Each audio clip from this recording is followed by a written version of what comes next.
Welcome to टैक्योन। आज हम करने जा रहे हैं जी एडवांस 2020 का क्वेश्चन है बर्नौलीज थ्योरम के बर्नौलीज थ्योरम पे बेस्ड है। क्वेश्चन आपकी स्क्रीन के ऊपर ये रहा। क्या है? A train with cross sectional area S T is moving with speed V T inside a long tunnel of cross sectional area S not where S not is equal to 4 times of the S T. Assume that almost all the air density rho in front of the train flows back between its side and the walls of the tunnel.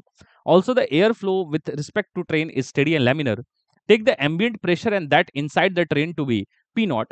If the pressure in region between the sides of the train and the tunnel walls is P, then P naught minus P is. देखो इसमें क्या हो रहा है बेटा, हो क्या रहा है, देखो हो क्या रहा है. Let's try to understand. First of all, आपने ट्रेन में जब भी सफर किया होगा तो टनल्स जब आते हैं तो टनल आते हैं तो क्या होता है, टनल के अंदर का एयर रेस्ट पे होता है बाय डिफॉल्ट, है ना, वो रेस्ट पे होता है. लेकिन आपको लगता है कि एयर आपके फ्रेम में पीछे की तरफ मूव कर रहा है, तो इसीलिए क्या करते हैं, आपके फ्रेम में ही बात करते हैं. तो इन the frame of train, train के फ्रेम में कौन मूव कर रहा है, विंड मूव कर रहा है, ट्रेन रेस्ट पे है. So let's go in the frame of train, then you will move see that ये रहा ट्रेन बीच में, ये क्या है, ये ट्रेन है, ये बीच का जो क्रॉस सेक्शन है ये ट्रेन है, और ये बाहर जो है वो टनल है, ये है ट्रेन, ठीक. और ये बाहर वाली जो क्रॉस सेक्शन है ये टनल है. अब मैं किसके फ्रेम में हूं, मैं हूं इन frame of train. In frame of train अगर आप ध्यान से देखेंगे तो क्या होगा, एयर आपकी तरफ आता हुआ नजर आएगा, उसी को उसने बोला है कितने स्पीड से आता हुआ नजर आ रहा है, ट्रेन कितने स्पीड से मूव कर रही है, वीटी स्पीड से. तो अगर फ्रेम में चले जाएंगे, ट्रेन के फ्रेम में चले जाएंगे, तो वही ट्रेन की स्पीड किस पे चली जाएगी, एयर में. अब एयर कितने स्पीड से आता हुआ नजर आएगा आपकी तरफ, वीटी स्पीड से, है ना, वीटी स्पीड से आता हुआ एयर नजर आएगा. अब ध्यान से देखो तो यहाँ का एटमॉस्फेरिक प्रेशर है पी नॉट. अब क्या हो रहा है, एयर जो है इस वाले एरिया ऑफ क्रॉस सेक्शन में समझो फ्लो कर रहा था with atmospheric pressure P not और वेलोसिटी वीटी. अब क्या हुआ, बीच में क्या आ गया, ट्रेन आ गया, तो इतना एरिया ऑफ क्रॉस सेक्शन ढक गया ना, जिससे एयर अब नहीं फ्लो कर सकता. तो अब एयर कहां से फ्लो करेगा, एजेस से, मतलब ये वाले पार्ट से एयर फ्लो करेगा. देखो इस वाले पार्ट से एयर फ्लो करेगा, ये जो अभी मैंने किया. तो बताओ तो ये कितना पार्ट है, देखो ध्यान से उन्होंने दिया है कि ये पूरा अगर एस नॉट है तो ये इसको बोला गया है बीच वाले को एस टी, है ना, बीच वाले क्रॉस सेक्शन को बोला गया है एस टी, और ये एस नॉट कितना है, 4st. तो एक बात समझ में आती है कि ये क्या है, देखो तो 4st माइनस एस टी, तो ये जो हैश्ड पार्ट है वो कितना है, 3st. तो सोचो पहले कितने में कितने क्रॉस सेक्शन में एरिया में फ्लो कर रहा था वीटी स्पीड से, कितने में कर रहा था, 4st क्रॉस सेक्शनल एरिया में स्पीड था वीटी. क्या अब कितने में क्रॉस कर रहा है, 3st में क्रॉस कर रहा है. क्यों, क्योंकि st तो ट्रेन है, खुद क्रॉस सेक्शनल एरिया, वहां तो एयर नहीं घुसा, तो उसके साइड से निकला, तो 3st में कितने स्पीड हो जाएगी, क्या बढ़ेगी घटेगी, बढ़ जाएगी ना, क्योंकि एरिया घटेगा तो स्पीड बढ़ जाएगा. कैसे निकालते हैं, कंटिन्यूटी इक्वेशन. तो क्या लिखेंगे, a1 v1 is equal to a2 v2. तो a1 v1 मतलब क्या लिखेंगे, p not, sorry s not, है ना, a1 area of cross section वहां पे कितना है, s नॉट इंटू वीटी. और यहां पे एरिया ऑफ क्रॉस सेक्शन किससे फ्लो कर रहा है, ये कर रहा है 3st से ना, तो क्या लिखेंगे, 3st इंटू वी, मुझे ये चाहिए.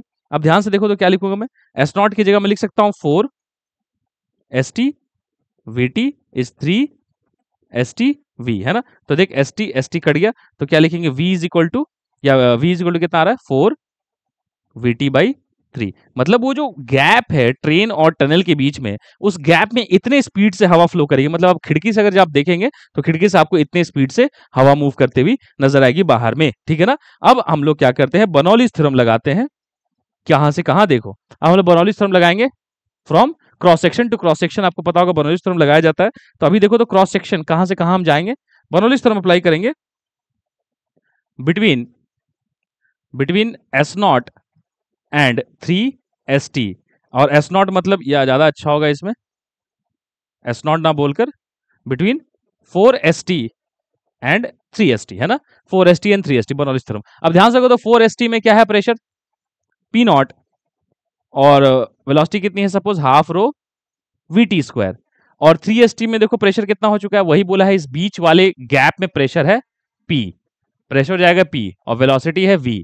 आप ध्यान से देखेंगे तो हुआ क्या है, वेलोसिटी बढ़ गई है तो प्रेशर कम हो जाना चाहिए. तो यहाँ प्रेशर जो पी होगा वो पी नॉट से कम होगा. क्यों कम होगा, क्योंकि यहाँ पे वेलोसिटी जो है वो कम है और यहाँ वेलोसिटी ज्यादा है, यहाँ kinetic energy per unit volume ज्यादा है, तो pressure energy per unit volume कम होगी, है ना.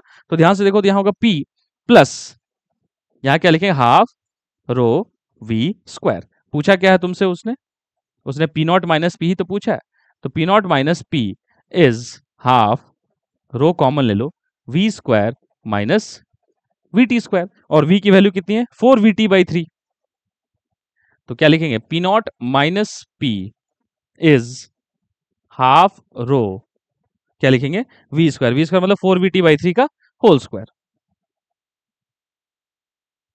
4vt/3 का whole square minus VT square. तो वो कितना हो जाएगा, देखो वो आएगा हाफ रो, वो हो जाएगा 16/9 है, तो 16 माइनस 9 इज 7, तो 7/9 VT square which is coming to be half rho into 7/9, या मैं इसको ऐसे लिख देता हूं, यहां लिख देता हूं कंप्लीट करके फाइनल एक्सप्रेशन 7/18, 7/18 रो वीटी स्क्वायर, और यही दिया हुआ है, किससे कंपेयर करना है मुझे, 7/2n रो वीटी स्क्वायर, मतलब मुझे दिख रहा है कि 7/2n इज इक्वल टू 7/18।